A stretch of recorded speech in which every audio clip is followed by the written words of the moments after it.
Okay, hey everybody. I decided to take a little break from talking about the Zompak Utos and start talking about some other kind of weapons from Bleach. That's right, Quincy weapons! Today we will be looking at all of the weapons utilized by the 6th President of the United States of America, John Quincy Adams! Now, just taking a look at Adams right here, you can tell he was not a physical brawler kind of fighter, okay? Short, kind of dumpy, and he was a little bald, but hey, I'm not judging him for it, so he mostly relied on firearms to get his presidency done. And, okay, I'm just kidding. Actually, fun fact, this is the first photo of a president ever taken, so if you wanted some history from this random tangent, even if you didn't find it funny, at least you learned something. First photograph of a president. Boom. Okay.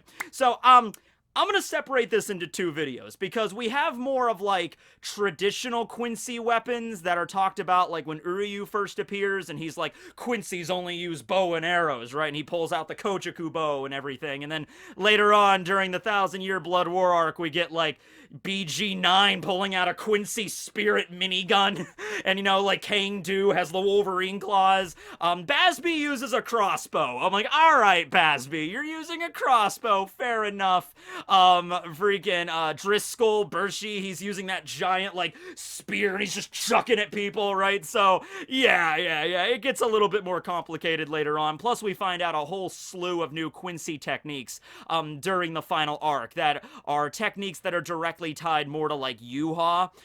It's never really expanded upon in great detail, but it's hinted at that, like, Quincy's had a more, like, traditional way of living their lives, and Soken Ishida, Uryu's grandfather, like, subscribed more to that kind of teaching, you know, using the holy bows and stuff like that, the Ginto, the Seele Schneider, those kind of weapons, and it seemed like Yuha was more of into, like, ushering a new era of Quincy powers. The perfect example of this is their release forms that the Quincy's utilized. Back during the Soul Society arc, remember that? The badass scene where Uryu goes up against Mayuri, and he's got the Sunray Shuto, and it's like, oh man, he's not going to be able to beat him, Mayuri's too strong. And then they have that really, like, that inner monologue that's so powerful where Uryu is remembering his grandfather, and Soken is telling him, he's just like, listen, you gotta learn what it is to actually fight for something, and when you finally realize what that is that you are fighting for, then remove this glove, and you will be given all this power, but keep in mind, you will lose everything that you've gained up until that point, right? And so that really emotional moment where Uryu stands up, and he's like, well, grandfather, I'm not really sure what is right and what is wrong, but I'm damn sure that I cannot forgive Mayuri for what he's did, because he's literally facing down a man that confessed to, like, butchering and just dissecting and vivisecting. That's the second video in a row vivisection has come in, so I'm gonna calm down a little bit here. But Mayuri's like, ah yes, I've dissected thousands of your people over the years, you know? And so Uryu's like, yeah, I'm not sure if, like, what's right and wrong in, like, the bigger picture, but I know I can't let this bastard walk away free. So, and he takes it off, and he goes into the Quincy final form, or the Quincy Letzt Stil. I apologize in advance for every single German that is watching this video, alright? Maybe at some point in my life, I'll try to learn German. I'm kind of busy with Japanese right now, but it's an interesting language. It's on the list of languages I would like to know, but yeah, I'm gonna butcher the hell out of that language. I really should have consulted with, like, a German fan or something, like, hey, come on and correct me every time I do something wrong. But yeah, I apologize in advance, but he uses the Quincy Letzt Stil there against Mayuri. It gives you a huge burst of power, basically gives you complete dominance over Reishi and, like, the little spiritons and, like, that make up, you know, Reishi itself. Uryu can just control that as a whim, so he can, like, break apart the Seirete itself and make giant arrows and just boom, just pummel Mayuri and right through his Bankai like it's butter, like not even a big deal. The downside, of course, is after a couple of hours, the Letzt Stil form dissipates, and you do not have access to your Quincy powers anymore, unless you perform that very specific ritual that Ryukin did, so it's a very dangerous technique, and a high-risk, high-return sort of deal.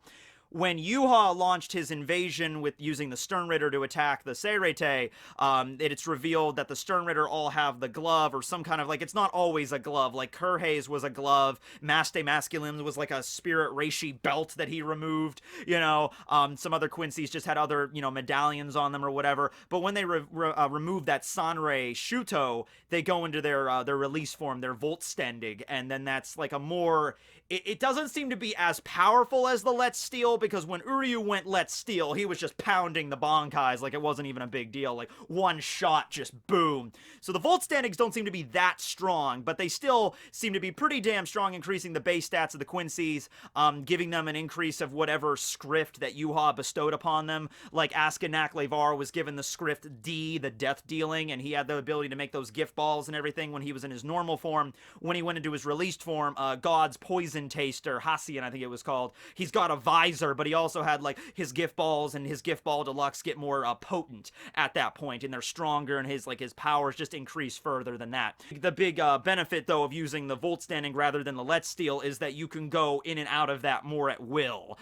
There's not like after the Voltstanding burns out, then your Quincy powers are gone forever. So Kubo had to get through that, because he can't have a Letzt Stil. He's like, all right, if the Quincy's go into their Letzt Stil in the final arc, they use it once and then they're done. So he had to come up with a better way of like, all right, in terms of raw power and just dominance over everything, it's not really quite the same as Letzt Stil, but it's still really strong. In fact, this was something that was only used, I think, a single time in the entire last arc, and it was used by Kurhei, like, at the very beginning, Sternritter J, the jail, and it was that Sklavere, that slavery ability, where when Kurhei went into his released form, and Ion was attacking him, he used that power to, like, literally disintegrate Ion and become, like, part of him, and add that to his power. I think that was the only time in the entire arc that ability was used.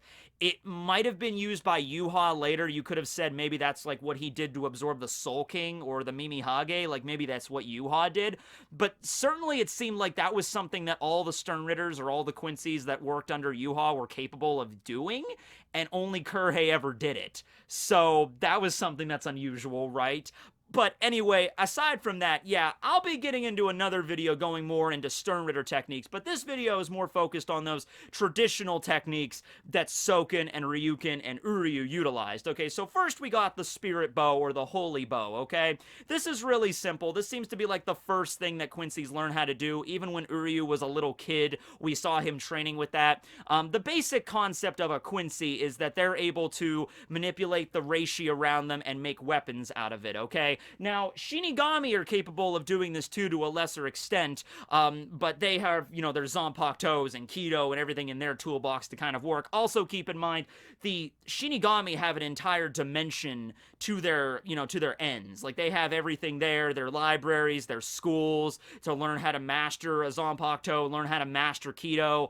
The Quincy's are very much just like a scattered tribe that live in the world of the living, okay? So, they don't have as much to work with here, but considering they got as far as they did, pretty impressive. So probably the first thing you learn how to do as a young Quincy is learn how to, like, take the reishi around you and, you know, make shapes out of it. Like, you know, Uryu, you know, learn how to gather the reishi in the surrounding air and make a ball out of it or something, you know, and then you'll take that ball and you'll shape it into a bow and arrow.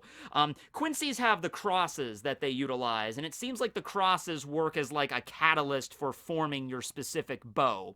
When Uryu first showed up in the story, he had a traditional Quincy cross that looked like this, and then that cross created the Kojaku bow, just like a regular bow, and he fires like one shot at a time, okay? Pretty simple, pretty cool. I also just, in terms of the aesthetic, I like the Quincy's more. Yeah, the Shinigami with their black robes and the Shihakshos and the Zanpakuto, that's cool and everything, but I don't know, there's just something about the clothing the Quincy's wear. It's like a metallic, like white and silver kind of design, and then their bows are like glowing blue. It just looks cooler to me, right? But anyway, when later on in the story, after the Soul Society arc, Uryu got that Quincy pentacle that his father gave him, and it looks more like the Quincy, you know, cross that that Soken passed down to Ryuken. It's like a miniature version of that, and then that created the Ginrei Kojaku, you know, firing on a silver cliff, okay? And so that bow looked more like a spider web, not like a traditional bow, and it could fire like over 1,000 arrows in like a single go, in like a single, like, period of time, right? That was like his upper limit, okay? So it does seem like okay, you gather the reishi around you, focus it in that cross that you're wearing, and depending on the type of cross that it is and your skill as a Quincy, the bow will manifest. Also, perhaps, like, maybe the cross serves as, like, the epicenter, so you don't have to constantly be focused on, like, maintaining the bows, like, structural integrity. Like, the cross, like, the pentacle serves as, like, the core of the bow, so you can just, channel your reishi into it, boom, the bow is created, and you can keep the bow out and focus on firing and aiming rather than focusing on maintaining the bow, staying out. All right, and then you just disengage it whenever, because Uryu is really badass. Like when he was fighting Yami, he was like firing the arrows at him, and then the pillars collapsed, and then Yami fell down through Las Noches, and he's like, "Damn you!" And I think Uryu, he's Spanish. He's like "mala suerte" or something, and he like closes off the bow, and he's really cool and sleek because he's Uryu. Okay, so those are the spirit bows that like Soken and Uryu and Ryuken utilized. There's a few bows that have a more solid structure, and that relies on like the Sanrei Shuto. So the Sanrei glove that Uryu had, he put that on. The way that the Sanrei Shuto worked was with regular Quincy powers, you gather the reishi around you. The Sanrei glove pushed reishi away. So it was sort of like leg weights or arm weights when you're training, like you put you're like Rock Lee, like you put the leg weights on and then you do your regular workout regimen, but it's a lot harder because you can't move your limbs as much. Kind of the same deal with the Sanrei Shuto, where you put that glove on and reishi doesn't gather to you as easily as it was before. So it takes a hell of a lot more effort to actually gather enough reishi to boom, create a bow. And the bow that's created is like fused with the glove. It's like part of it, and it's also like a solid structure. It's still made out of reishi, it's just the reishi is so condensed that it looks like a solid object. We see the same thing later on. Ryuken pulls out like a silverly, like a metallic kind of bow.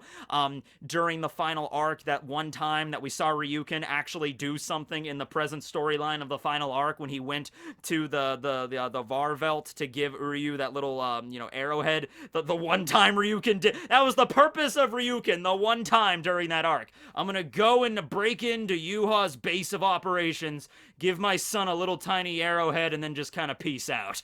Right, but when he did that, he had like a little bow. He created on his just his fingertips, and he like fired it at Uryu and stuff like that. So yeah, you could like condense enough reishi together, it makes like a solid object basically.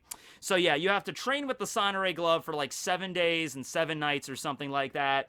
Just constantly just learning how to fire arrows, just maintaining the bow, gathering in reishi when it's repelling it like a magnet. Like it's like both north and north, so it's constantly pushing back the reishi. But if you learn how to do that, you'll master the Sanrei glove, and you're a lot stronger. And if you take it off, it's like removing those leg weights, so it's like boom.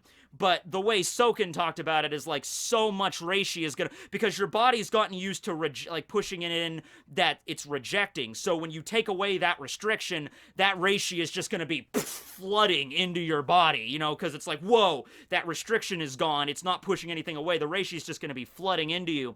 Especially since you're in the Seirete, which is like everything is made out of reishi in the Seirete, so it's no guess why Uryu became as godly as he was in his fight with Mayuri. But the problem is, that's more power than like a regular human can handle, and Quincy's are still humans at the end of the day. They're not Shinigami, they're not made out of they're not made out of reishi or spiritons or whatever, they're still humans. So the way Soken talked about it was like, if you expose yourself to such a strong flame like that, it will burn you, and it will burn out your Quincy powers, right? So extremely dangerous kind of thing to utilize. And that's definitely something that like Soken was clinging to like the old traditional ways of Quincy. Later on, Yuha figures out like an easier way to do that, but Uryu still clung to the other ways of doing it, right? So those were the bows. Then we have my favorite Quincy weapon, the Seele Schneider, or the Soul Cutter, all right? So we get to see this bad boy during the raid on Hueco Mundo, when they break into Las Noches, and Uryu is going up against Priverona Spada 105, I believe, Cheruchi Sandwich. Cheruchi Sandwich, yeah, he was fighting against Cheruchi Sandwich.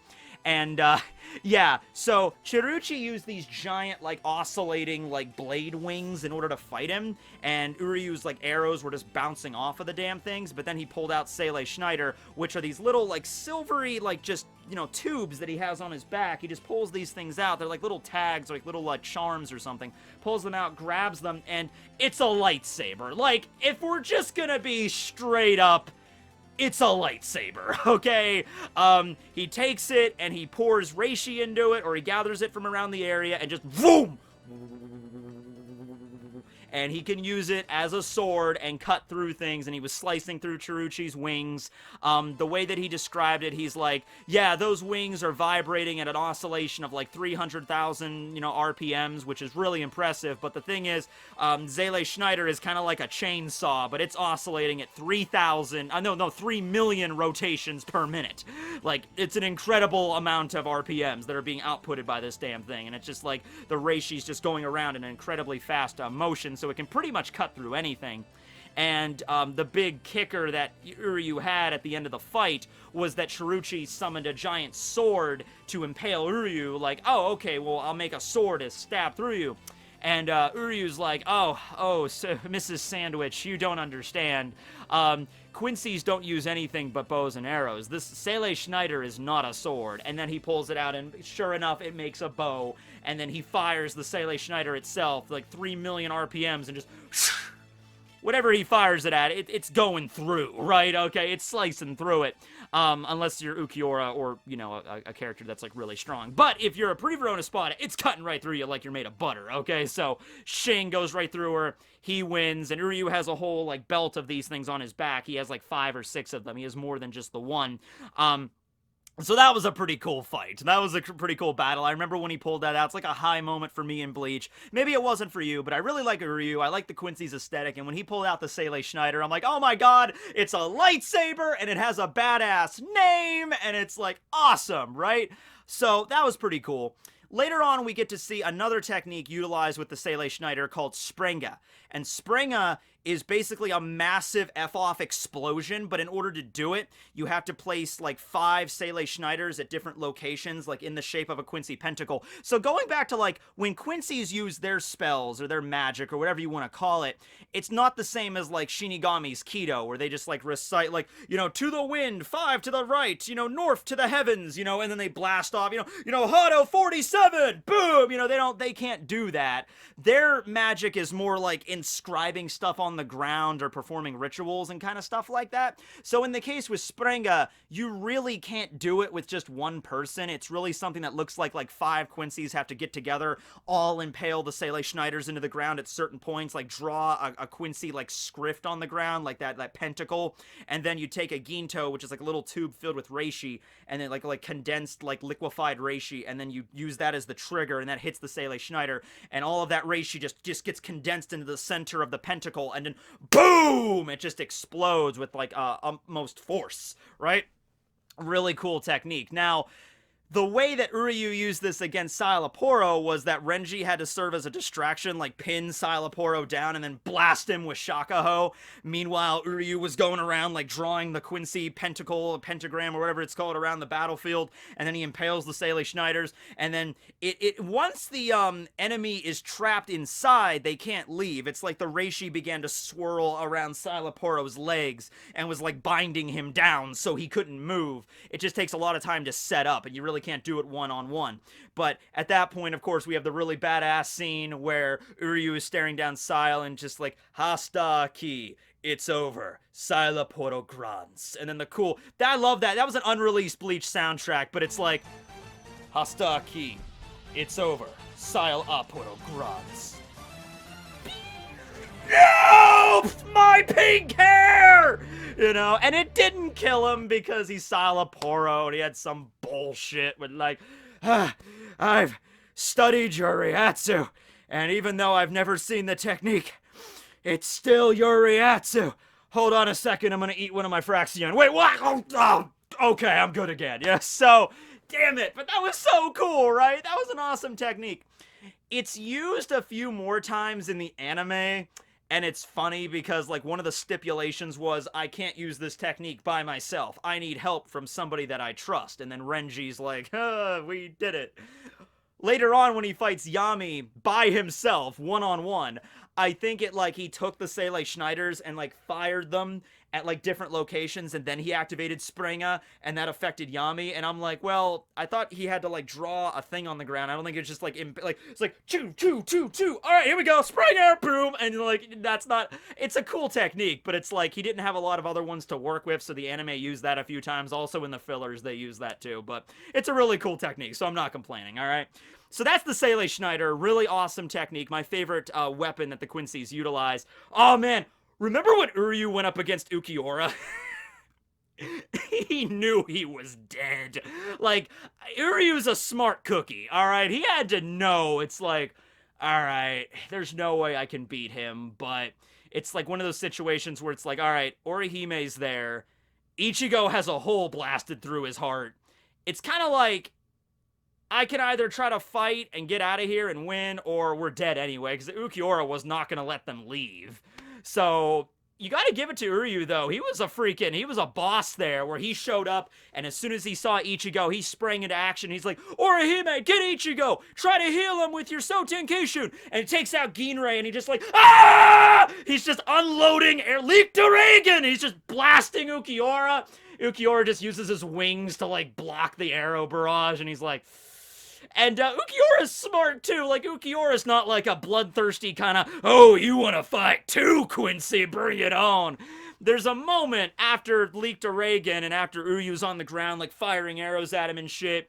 Ukiura's just batting them away with his bat wings, and he's just like, do you really think, like, I was surprised that you attacked me out of all of Ichigo Kurosaki's friends. You're the one that seemed the most level-headed to actually attempt this. And Uryu's like, I am level-headed. I am calm. That's why I can fight you. Ukiura's like, okay, bro. You know, whatever you say. But it was like a cool moment for, even after, in the manga it was worse. In the anime, he just kind of broke his arm, but in the manga, he ripped his freaking hand off. Like, Ukiura just grabbed it and just... Freaking Uryu lands next to Orihime. He's missing a hand. He's bleeding out. He's like, it's okay, Orihime. It's okay. I've already applied anesthetic. I stopped the bleeding. God, it still hurts. Hold on. He can't even make a bow anymore because you kind of need two hands to fire a bow. So he's like, hold on a second. Pulls out a Seele Schneider. It's like, all right, back at it. Boom. I think Ukiura just like whips him with his tail like once and like cracks his jaw and then knocks him out. But man, Uryu, he tried. He didn't like, oh no, there's no way we can win. Like he knew there was no way he could win, but he still tried. All right.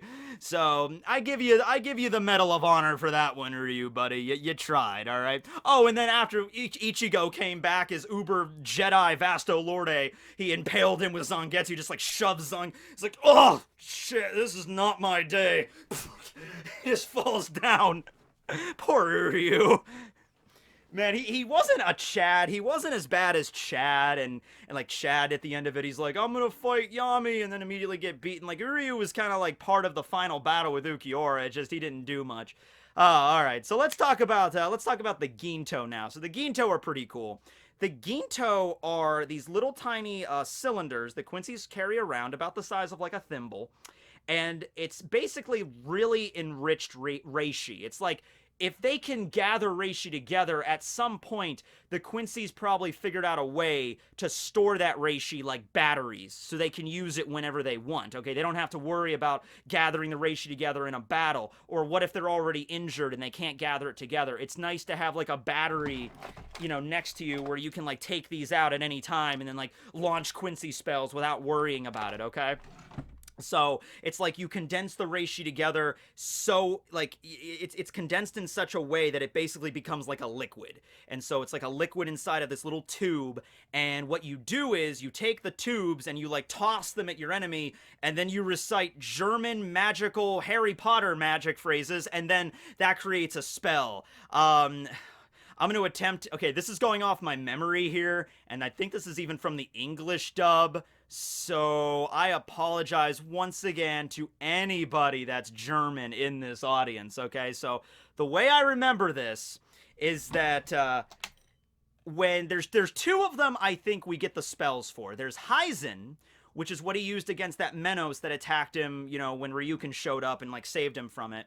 And then later, when he's training with Ryukin in that underground like area under the hospital, he uses another one to fight against Ryukin to try to restrain him. So Heizen, I believe the incantation was that. It was like, Renze, Fumaru, Bente, Goro, Heizen! And then he does that, and then he throws the Ginto.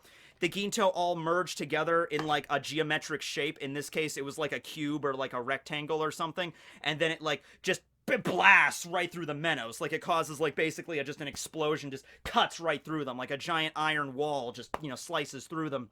And the Menos could heal. So that didn't really work against that. But it's like Sacred Bite or something like that. Like it's an offensive attack. And then later when he was training with Ryukin, he used not a offensive one, but like a defensive, like restraining spell, and that one was called Greets. And I think the spell for that was like El Vertex Zek Ex Mike Ok Vertel Greets. And then oh my god, I'm sorry. I like every German right now is like, oh god, Tekking. Oh god. That hurts so bad.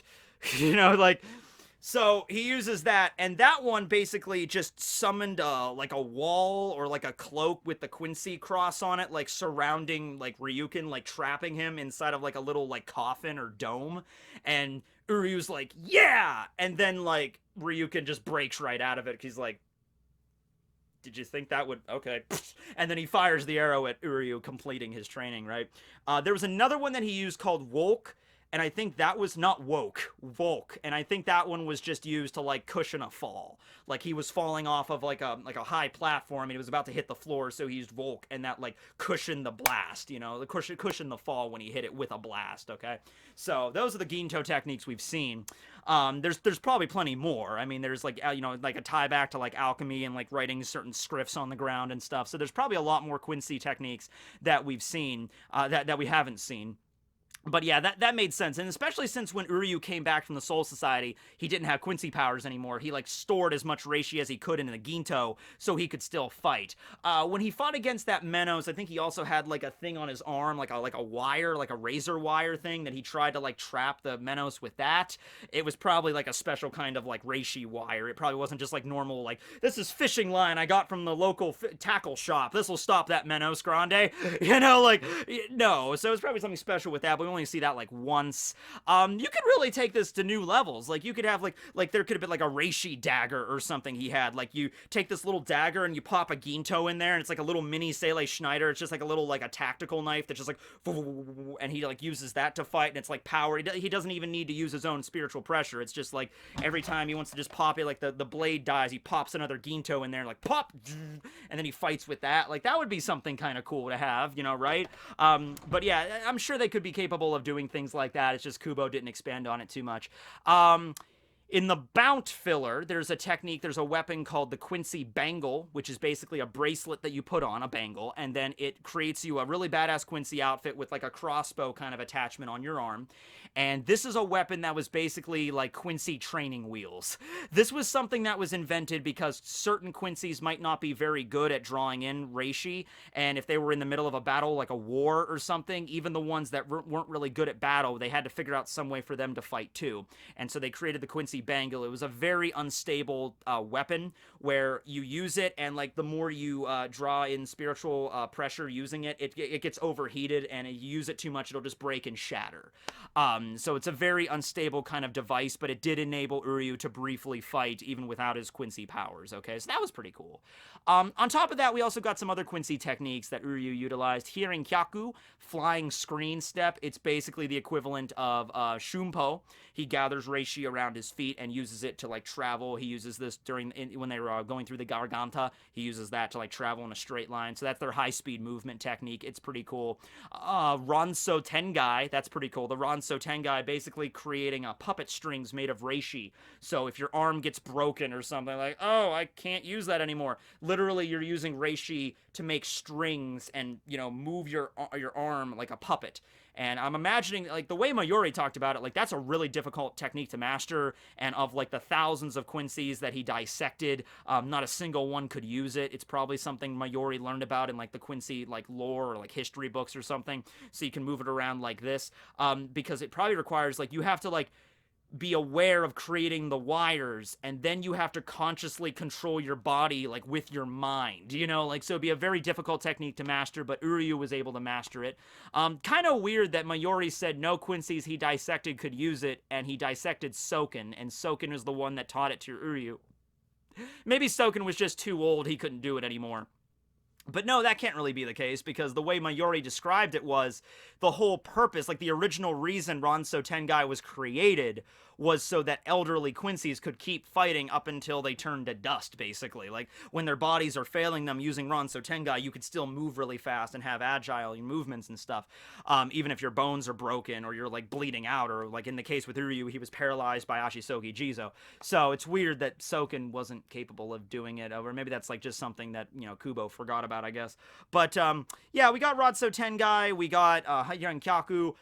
We have things like Blut Vena and Blut Artery and all the techniques that we got that the Sternritters utilize, but I think I'm going to hold those off until part 2, where we're going to talk about all that stuff. And also, maybe for that one, I might have a German consultant. I might contact somebody and be like, hey, you want to just say all these German terms and then send it to me so I know how they're pronounced, or I could just play them, you know, like this technique. You know, cut over to, like, little window appears here, like an actual person that knows German, that's from Germany, and actually said, you know, Blut Vena, that's how you pronounce that. I'm like, okay, good, back to the video. So maybe I'll do that. But yeah, thanks for watching, everybody, and yeah, Tekking signing out. If I happen to forget anything, I'm going through the Rolodex here of, like, is there any techniques that I really forgot? But if there's anything major that I forgot about involving the Quincy's, we'll just cover it in the next part. All right, thanks for watching, everybody. This will be Tekking signing out.